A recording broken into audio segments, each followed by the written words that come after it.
Mukunda jewellery మొట్టమొదటి factory outlet హనుమకొండలోనే అతిపెద్ద jewellery mart December 14న గొప్ప ప్రారంభం. నమస్తే రమ్మగారు. నమస్తే జయ. రమ్మగారు, దెయ్యాల కథలు ఏదన్నా ఒకటి చెప్పండి అండి. అల్లరి దయ్యం కథ చెప్తాను. పిల్లల్లో ఒక లక్షణం చూస్తాం మనం ఏదైనా పనిలో ఉన్నాం అనుకో, పిచ్చిగా సతాయిస్తారు. వాళ్ళకేసి చూసేదాకా ప్రాణాలు తీస్తారు. ఏమిటంటే కాన్సన్ట్రేషన్ తన మీదే కావాలి. మన అటెన్షన్ సీకింగ్ పిల్లల్లో చాలా సహజంగా ఉంటుంది.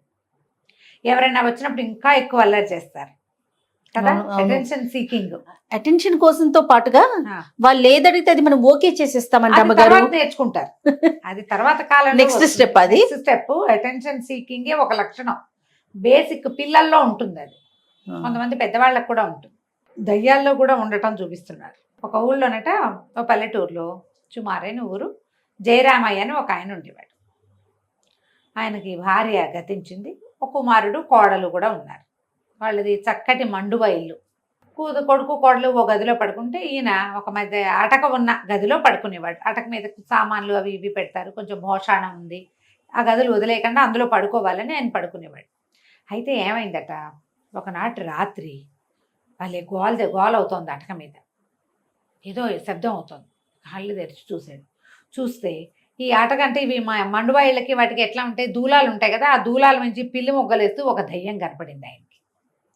ఆయన కెవ్వమని కేక పెట్టాడు. శ్రీ ఆంజనేయం ప్రసన్నాంజనేయం ప్రసాదివి కావ్యం అని ఆంజనేయ స్మరణ చేసుకున్నాడు. ఆ దయ్యం పక్కపక్క నవ్వింది.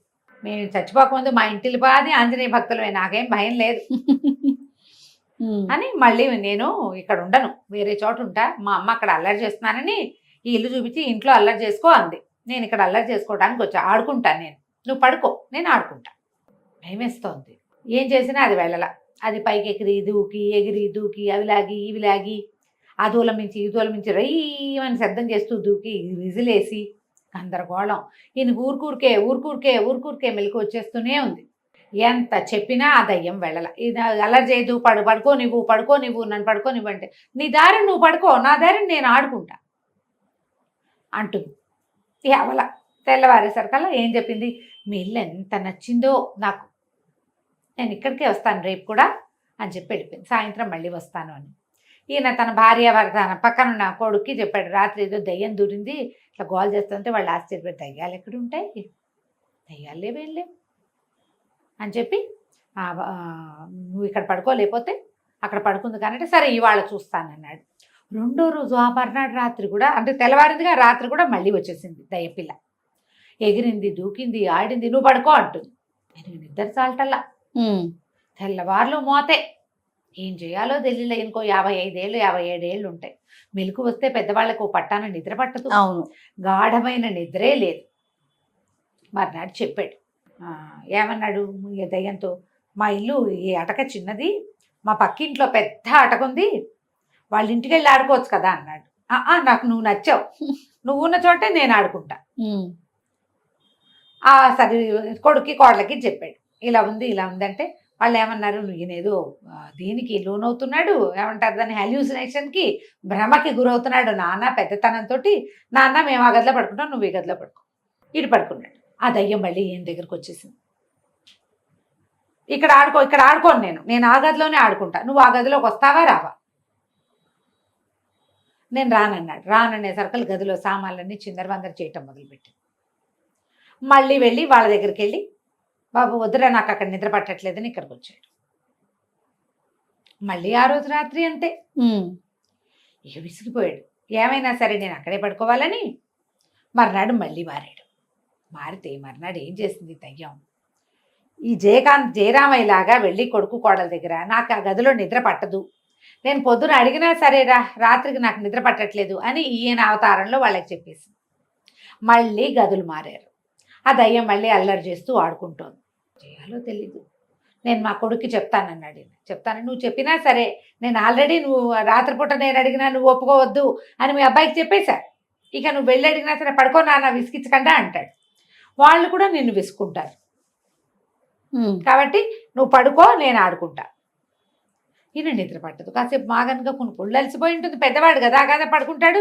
మళ్ళీ అదేదో డమేలమని ఎత్తేస్తుంది, పైనుంచి కిందకి ఊయి అని ఊగుతూ దూకుతుంది, మెలకు వచ్చేస్తుంది. భారమ్మ విసుగుబుట్టిపోయింది. రోజులు గడిచే కొద్దికి ఈయన నిద్ర లేక పగలంతా జోగుతూ ఉండేవాడు. రాత్రి తెల్లవార్లు మెలకువ. ఆ దయ్యం వీళ్ళిల్లు వదిలిపెట్టాల. అయితే ఏమైందట, మధ్యలో వీళ్ళకి ఏదో ఒక ప్రయాణం వచ్చింది. ఒక 15 రోజుల పాటు ఇంట్లో ఉండరు వీళ్ళు. ఉండపోయేసరికల్లా ఆలోచించి, సరే మనం ఇంట్లో ఇల్లు ఖాళీగా ఎలా పెడతాము అని చెప్పి ఒక రైతు కుటుంబాన్ని కేకేశారు. వాళ్ళు చిన్న గుడిసెలో ఉంటారు. ఈ 15 రోజులు ఇక్కడ ఉండండి మా ఇంట్లో అని చెబితే, సరే వాళ్ళు ఏం చేశారు, కుండా చట్టి అక్కడే వదిలిపెట్టి వీళ్ళింటో అన్నం వండుకుని తిని 4 పిల్లలు, భార్య, భర్త వచ్చి ఇక్కడ ఉన్నారు. ఈయన వేరే ఊళ్ళో ఉన్నాడు కానీ ఈ జయరామయ్యకి అనుమానంగానే ఉంది, దయ్యమోహంది ఏం చేసిందో వీడిని అని. వాళ్ళు ఆ గదిలో పడుకుంటారని అనుకోవాలి. వీళ్ళు తల్లి కొత్త చోట కదా, తల్లి పిల్లలు అందరూ ఒకే చోట పడుకుంటారులే అని వీళ్ళు నమ్మారు. ఏమైంది, ఇంటికి వచ్చాక ఆ రైతుని అడిగారు, ఏరా ఎక్కడ పడుకున్నారా రామయ్య నువ్వు అని. అటగదిలో పడుకున్నాను బాబాయ్, వెచ్చగా హాయిగా ఉంది. ఒళ్ళల్లా పగలల్లా పనిచేసి వచ్చేవాడినేమో, వెచ్చదనానికి ఎంత హాయిగా నిద్ర పట్టిందో. మా ఇంట్లో అంత సుఖ నిద్ర ఎరగని నేను, ఇక్కడ ఎంతో బాగుందన్నాడు. ఈయన ఆశ్చర్యపడి, ఇదేంటి వింతగా ఉందే, ఎలాగయ్యా, ఎట్లా ఈ దయ్యం వీడిని వదిలిపెట్టేసింది నాకు అర్థం కాదు. వీళ్ళు ఇంటికి వచ్చిన తర్వాత 2వ రోజున పక్కింటి వాడు కుర్రాడు వాకిట్లో నిలబడి ఏదో కబుర్లాడుతూ, ఏంటోరా మా నాన్న దయ్యం కనపడుతోందని గోల పెడుతున్నాడు అని చెప్పాడు. చెప్పేసరికల్లా వీళ్ళు ఆశ్చర్యపోయారు. ముందు మన ఇంట్లో మన నాన్న దయ్యం అని గోల చేసేవాడు, ఇప్పుడు వాళ్ళ నాన్న గోల చేస్తున్నాడు ఏమిటి. అయితే జయరామయ్యకి ఏం డౌట్ వచ్చింది, మన ఇంట్లో ఉన్న దయ్యం మొహందే వాళ్ళ ఇంట్లోకి వెళ్ళిందేమోనని. ఎందుకంటే ఈయన మొదట చెప్పాడు ఈ అటక పెద్దది అని. సరే ఏం చేశాడు, మర్నాడు రాత్రి వాళ్ళ ఇంటికి వెళ్ళాడు. ఇవాళ ఇక్కడ పడుకుంటాను. వెళ్ళేసరికల్లా ఆ దయ్యం కనపడింది. వచ్చావా, నువ్వు ఊళ్ళో లేవని వీళ్ళింటికి వచ్చా, వీళ్ళ అటక పెద్దదని చెప్పావు కదా అనేసరికల్లా, నువ్వు మా ఇంట్లో లేవా అన్నాడు. లేను, ఎందుకంటే మీ ఇంట్లో ఒకరిని పెట్టావు నువ్వు, వాడు ఎంత మొద్దు నిద్ర ఎంత గోల్ చేసినా లేచేవాడు కాదు. నా ఆటకి ఎవరైనా లేచేవాళ్ళు కావాలి. ఈ ముసలాయన కూడా చక్కగా లేస్తాడు, రోజు విసుక్కుంటాడు నన్ను. నా సతాయింపుకు గురయ్యే వాళ్ళు ఒకళ్ళు ఉండాలి. అది ఈయన కూడా ఎంతసేపు లేచి వెళ్ళు, ఇంకా ఆపు, వెళ్ళిపో, ప్లీజ్ పడుకోనివ్వవా, నన్ను పడుకోనివ్వు, ఎందుకు ఇంత సతాయిస్తావు అంటూ ఉంటే ఆటకి బాగుంటుంది.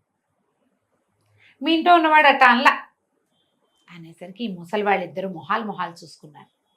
దయ్యానికి ఏం కావాలి, అల్లరి, తను అల్లరి చేయాలి, తనకి సతాయించటానికి ఒక మనిషి కావాలి, వాళ్ళు విసుక్కుంటూ ఉండాలి, అప్పుడు ఇబ్బంది పడాలి, దానికి హ్యాపీగా ఉంటుంది, అప్పుడు దానికి ఉత్సాహంగా ఉంటుంది, ఆట బాగా సాగుతుంది. వీళ్ళకి ఏమర్థమైంది, మా ఇంట్లో ఉన్న రామయ్య పగలల్లా పనిచేసేవాడు, వాడికి ఒళ్ళెరగానే నిద్ర వచ్చేది.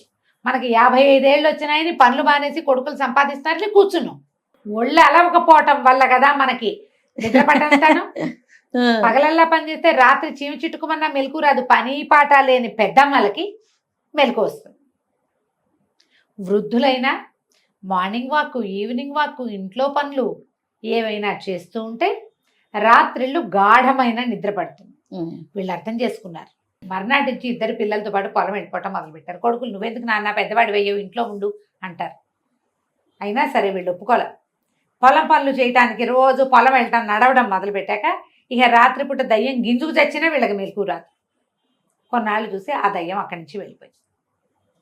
బద్ధకపు దయ్యాన్ని, పని లేని దయ్యాన్ని పారద్రోలండి ఎవరైనా సరే. ఇది కథగా ఉంది కానీ బాగా ఆలోచించి చాలా మంచి విషయం, చాలా మంచిది. ఈ రాత్రిళ్ళు నిద్ర పట్టట్లేదు, పగలు ఏం పని పాట లేదు మీకు. పగలు ఒళ్ళలిసేలాగా పనిచేస్తే రాత్రి ఎందుకు మెలకు వస్తుంది?